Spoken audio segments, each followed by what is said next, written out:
तर पोस्टिंग जी आहे ते पोस्टिंगमध्ये एक्सपेन्सची जी अकाउंट असतात ती ट्रेडिंग अकाउंटच्या डेबिटला, प्रॉफिट अँड लॉस अकाउंटच्या डेबिटला आणि इन्कमची काही अकाउंट असतात ती प्रॉफिट अँड लॉस अकाउंटच्या क्रेडिटला. ह्यामध्ये दिलेल्या सर्व असेट ह्या बॅलन्स शीटच्या असेट साईडला घ्यायच्या. लायबिलिटी ज्या असतात ह्या लायबिलिटी बॅलन्स शीटच्या लायबिलिटी साईडला घ्यायच्या. तर सरासरी जर तुम्ही बघितलं ट्रायल बॅलन्समध्ये दोन बाजू असतात, एक डेबिट बाजू, क्रेडिट बाजू. डेबिट साईडला काही अकाउंट दिलेले असतात, क्रेडिट साईडला काही अकाउंट दिले असतात आणि याच्या खाली ॲडजस्टमेंट दिलेले असतात. हे पोस्टिंग करण्याचे नियम साधारण बघा.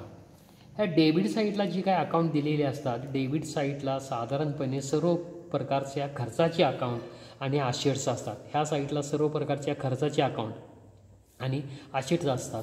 ह्या साईडला सर्व प्रकारच्या लायबिलिटीज आणि इन्कमची अकाउंट्स असतात. तर इथं जी काय अकाउंट दिले आहे त्याचं पोस्टिंग 1, 2, 3, 4, 5, 6, 7, 8 ह्या आठपैकी एका ठिकाणी कुठेतरी ते होत असतं. साधारणपणे ट्रायल बॅलन्सच्या डेबिट साईडला जे अकाउंट दिले आहेत त्यांचं पोस्टिंग कसं होतं बघा. इथली जी अकाउंट आहे ही यातील काही अकाउंट ट्रेडिंग अकाउंटच्या डेबिटला येतात, यातील काही अकाउंट प्रॉफिट अँड लॉस अकाउंटच्या डेबिटला येतात आणि इथं ज्या असेट्स आहेत ह्या असेट्स बॅलन्स शीटच्या असेटला येतात. कुठे येतात? बॅलन्स शीटच्या असेटला. तर इथली बाजू कुठं जाते? ट्रेडिंगच्या डेबिटला, प्रॉफिट अँड लॉस अकाउंटच्या डेबिटला आणि बॅलन्स शीटच्या असेटला. इथं या ठिकाणी आणि या ठिकाणी. आणि ही जी बाजू दिलेली आहे क्रेडिट बाजू, क्रेडिट बॅलन्स, इथली जी अकाउंट असतात ह्या साईडला अकाउंट कमी असतात, ही अकाउंट ट्रेडिंगच्या क्रेडिटला, यातील थोडी प्रॉफिट अँड लॉस अकाउंटच्या क्रेडिटला आणि ज्या लायबिलिटी असतात त्या लायबिलिटी बॅलन्स शीटच्या लायबिलिटी साईडला जातात. तर ही बाजू ट्रेडिंगच्या डेबिटला, प्रॉफिट अँड लॉस अकाउंटच्या डेबिटला आणि बॅलन्स शीटच्या असेटला जाते. ही बाजू ट्रेडिंग अकाउंटच्या क्रेडिटला, प्रॉफिट अँड लॉस अकाउंटच्या क्रेडिटला आणि बॅलन्स शीटच्या लायबिलिटी साईडला पोस्टिंग होतं. तर आता आपण हे सगळं पोस्टिंग बघितलं. त्यानंतर आता ॲक्च्युली ॲडजस्टमेंट सोडवायच्या कशा ॲडजस्टमेंट बघूया. तर इथं जे ॲडजस्टमेंट दिलेले आहे ह्या बघा. पहिले ॲडजस्टमेंट आहे क्लोजिंग स्टॉक वाज ₹20,000. ₹20,000 क्लोजिंग स्टॉकची अमाऊंट दिलेली आहे. याचे दोन इफेक्ट दाखवायचे. त्यातील पहिला इफेक्ट दाखवायचा ट्रेडिंग अकाउंटच्या क्रेडिट साईडला बाय क्लोजिंग स्टॉक 20,000. दुसरा इफेक्ट बॅलन्स शीटच्या असेट साईडला बाय क्लोजिंग स्टॉक 20,000. आता इथं दाखवलं बघा. ट्रेडिंग अकाउंटच्या क्रेडिट साईडला बाय क्लोजिंग स्टॉक 20,000. दुसरा इफेक्ट बॅलन्स शीटच्या असेट साईडला बाय क्लोजिंग स्टॉक 20,000. ही पहिली ॲडजस्टमेंट झाली. आता दुसरी ॲडजस्टमेंट आहे आउटस्टँडिंग वेजेस ₹1,000. तर ₹1,000 आउटस्टँडिंग आहे. वेजेसचे ₹1,000 द्यायचे राहिलेले आहेत. ते आता काय करायचं? ॲड करायचं. कुठे ॲड करायचं? त्याचा पहिला इफेक्ट ट्रेडिंग अकाउंटच्या डेबिटला. हे बघा ट्रेडिंग अकाउंट डेबिट. इथं वेजेस मागाशी घेतलं होतं, मी तुम्हाला सांगितलं होतं इनरला घ्यायचं आणि त्याच्या खाली ओळ सोडायची आणि त्या आता जी ओळ सोडली होती त्या ओळीला म्हणायचं ॲड म्हणजे अधिक करा. अधिक आउटस्टँडिंग काय लिहिले बघा शब्द बघता. Add outstanding. पहिलं होतं 2400, आत्ताचं 1,000. दोन्हींची बेरीज आउटरला 3400, 3,400. तर याचा अर्थ असा वेजेस 2,400 ट्रायल बॅलन्समध्ये दिलेली होती. ॲडजस्टमेंटमध्ये ₹1,000 सांगितलेली होती. ती आउटस्टँडिंग होती. आउटस्टँडिंग असल्यामुळे ती अधिक केली, म्हणजे द्यायची राहिलेली असल्यामुळे काय केली? अधिक केली. दोन्हीची टोटल आउटरला घेतली. म्हणजेच ह्या ॲडजस्टमेंटचा 1,000चा पहिला इफेक्ट ट्रेडिंग अकाउंटच्या डेबिटला वेजेसमध्ये अधिक केला आणि दुसरा इफेक्ट बॅलन्स शीटच्या लायबिलिटी साईडला आउटस्टँडिंग वेजेस ₹1,000. याचे दोन इफेक्ट झाले बघा, ट्रेडिंगच्या डेबिटला आणि बॅलन्स शीटच्या असेटला. पुढची ॲडजस्टमेंट आहे डिप्रिशिएट फर्निचर. फर्निचर जे दिले त्या फर्निचरवरती काय करायला सांगितलेलं आहे? डिप्रिशिएशन चार्ज करायला सांगितलेलं आहे. फर्निचर हे असेट आहे. असेट साईडला ऑलरेडी आपण घेतलेलं आहे बघा. फर्निचर मगाशी घेतलं होतं 28,000. त्याच्या खाली एक ओळ सोडायला सांगितली होती. त्या ओळीला म्हणायचं लेस डिप्रिशिएशन 10%. 28,000च्या 10% म्हणजे 2800 आलं. ते वजा करायचं. फर्निचरची किंमत होती 28,000, त्याची झीज झाली 2,800ची. 28,000मधून 2800 वजा केल्यानंतर राहिल्या आउटरला 25,200. म्हणजे आता फर्निचरची किंमत झाली 25,200. पहिला इफेक्ट बॅलन्स शीटच्या असेट साईडला फर्निचरमधून अमाऊंट वजा करून दाखवायची. जेवढी अमाऊंट वजा केली आहे तेवढीच अमाऊंट आपल्या व्यवसायाच्या दृष्टीने तो तोटा आहे, हानी आहे, नुकसान आहे. म्हणून प्रॉफिट अँड लॉस अकाउंटच्या डेबिटला दाखवायचं टू डिप्रिशिएट फर्निचर 2800 रुपये. ह्याचा दुसरा इफेक्ट झाला. आता पुढची ॲडजस्टमेंट आहे इन्शुरन्स पेड इन ॲडव्हान्स 300 रुपये, म्हणजेच प्रीपेड इन्शुरन्स. तर 300 रुपये विमा हा जादा पुढच्या वर्षाचा विमा ह्या वर्षामध्ये भरलेला आहे, जादा भरला आहे, म्हणजेच प्रीपेड आहे.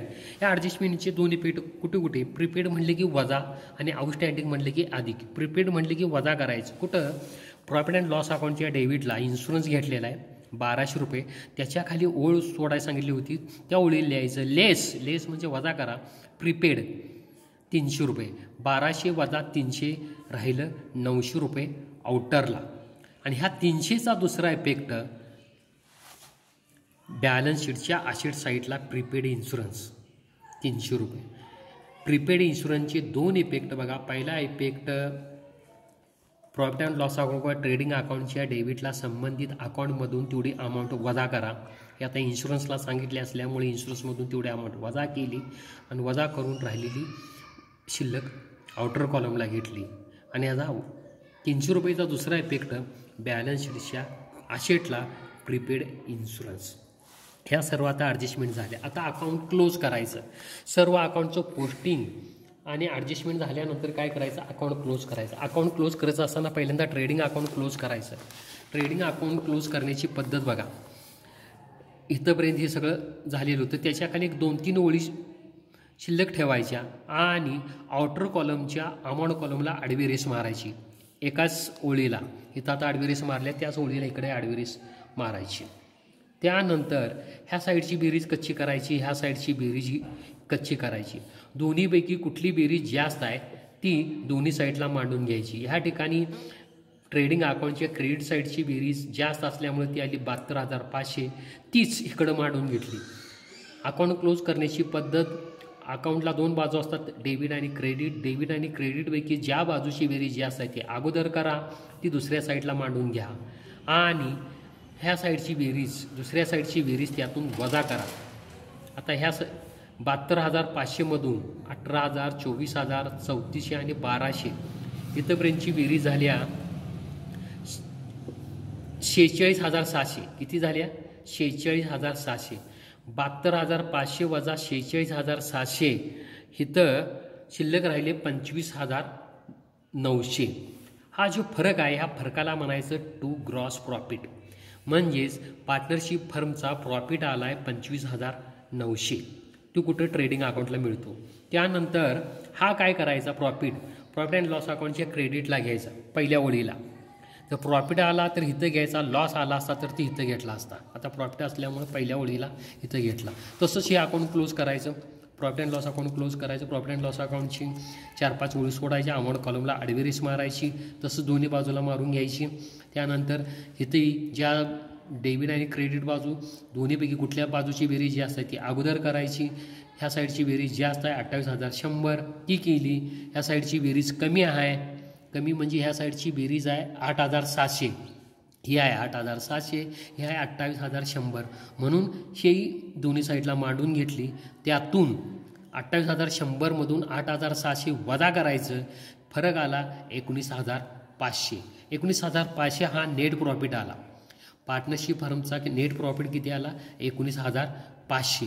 हा प्रॉफिट जे आहे तो पार्टनर्सना वाटायचा, म्हणजे त्यांना हे करायचे, डिस्ट्रीब्यूट करायचा. आता कसा करायचा, ह्या प्रॉब्लेममध्ये कसा वाटायचा हे सांगितलेलं नाही. जर प्रॉब्लेममध्ये प्रॉफिट शेअरिंग रेशो दिलेला नसेल तर तो 1/1 निमा वाटायचा. तर ह्या ठिकाणी तो वाटला 9,750 गणेशला, 9,750 कार्तिकला, दोन्हींना तो वाटला.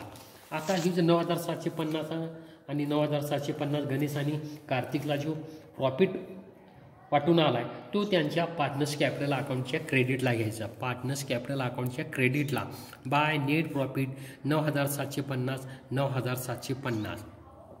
आता त्यानंतर पार्टनर्स कॅपिटल अकाउंट क्लोज करायची. इथंही तसंच, ह्या साईडला काहीच नाही, ह्या साईडची बेरीज जास्त येणार. आडबेरीज मारून घेतली, गणेशची बेरीज केली 59,750 आली. कार्तिकची बेरीज केली 39,750 आली. तीच बेरीज इकडं मांडून घ्यायची. त्यातून इथं काही दिलं असेल तर ते वजा करायचं. कारण पार्टनर्स कॅपिटल अकाउंटच्या डेबिटला काहीच अकाउंट आलेली नसल्यामुळं ही शिल्लक राहणार आहे. 59,750, 39,750.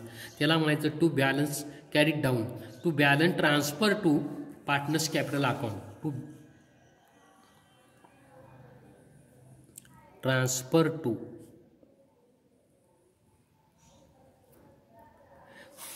तर ह्याला कॅपिटलला हे काय करायचं, ट्रान्सफर करायचं बॅलन्स शीटला.